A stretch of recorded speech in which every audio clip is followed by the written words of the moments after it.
Hey, it's me again, Jim Harris. Uh, well, we are with the Pinhead Report, which unfortunately I still don't have up and running yet.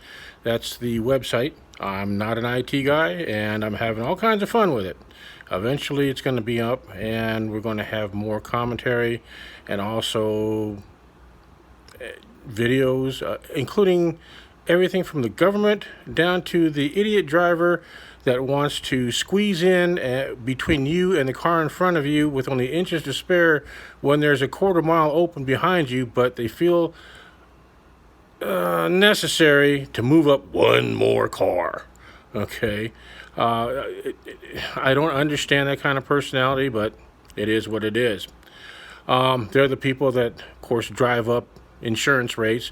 I guess you could say they help the economy because they help promote body shops. They help promote hospitals and doctors. Um, they help promote towing companies because of all their lovely driving tactics.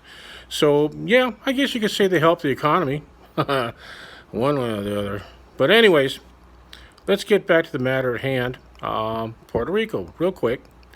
I hear everybody saying things that President Trump, he didn't move fast enough. President Trump this, you know what? Since when is President Trump a disaster expert? Seriously. He's got to rely on his staff. Now, I'm curious about Homeland Security and FEMA. If they can't react to this, because it's a little out of the box, because it's an island, a hilly island area versus mainland, which you have to think a little bit outside the box at how to get things to them and what they're going to need. Then what happens? What kind of scenarios can they possibly come up with to try and figure out if a true disaster happens because of an attack, or terrorists, or something of that nature? Obviously, you have to think outside of the box then because it hasn't happened.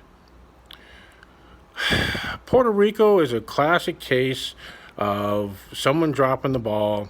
Then they tell the president the morning reports. Yes, Mr. President, we have 13,000 troops over there. Yes, Mr. President, we have 50 tons of supplies over there being dispersed. Yes, Mr. President, everything is looking good. So he comes out with a press report saying, "Hey, we're doing a marvelous job," because that's what his staff tells him. Unfortunately, him being in corporate office, corporate CEO, and so on, should know better than to rely 100% on your people. You have to back check them. And if we had done little things like we have water purification machines portable for the military, we have portable generators that maybe in the most outlying areas where we can't transport water and supplies into, we can maybe get one of those machines out there so that we can at least get them some drinking water. As far as putting a couple generators out there, a few of them for emergency purposes, especially for the hospitals, that would have been fantastic. Then we could use a ship, probably just one ship, which there's some down there in Jacksonville, Florida right now, that we could probably transport 30 or 40 crews to help with the power issue. And, the trucks, the employees, the specialists, even the supplies. Power outages are power outages. They know what they have to do here. It's going to have to do it down there. So they know pretty much what they need to take. So they can't just drive into Puerto Rico like we can in the mainland. So again, think a little outside the box. One ship could have brought over a boatload of crews down to help and get the power grid back up. So yeah, you can't blame President Trump for all this, but then I can blame him because he's not following up on his crew, his people, and he's not demanding more from them. So it makes him look bad, makes him look stupid. Yeah, we're doing a great job down in Puerto Rico. Uh huh. Yeah, we sure are. In the meantime, they're crying for supplies and help. You know, come on, let's get realistic.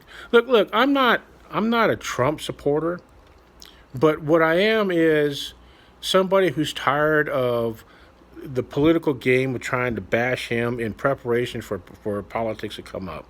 Okay, you have a huge amount of people being paid to listen and watch every little thing so they can twist it and turn it and bash him in any way possible. You have to look at the realistic things of this administration, not just him, but every president, every administration, every situation like this. It's not one person causing this, folks. He could put somebody else better in office. He could follow up, make sure everything's going right, and listen to the people who are crying for help instead of belittling them that was wrong, that he was an idiot. But again, that's his old thing of being a bull in a china shop. You know, he just fires off at the mouth without knowing the whole thing, and that goes from years of being able to do that without question. What are you going to do? So, anyways, again, I'm not a Trump supporter. I'm not a Democrat. I'm not a Republican. I am independent. Does the Democrats have all the answers? Oh, hell no. Do the Republicans? Really? Come on. But the Democrats do have some good points. The Republicans do have some good points. And if you take all those good points and put them together, you can make one hell of a government. But that means cooperation, and that means no more tit for tat and wheeling and dealing and bargains and pocket lining and everything else goes on, unfortunately.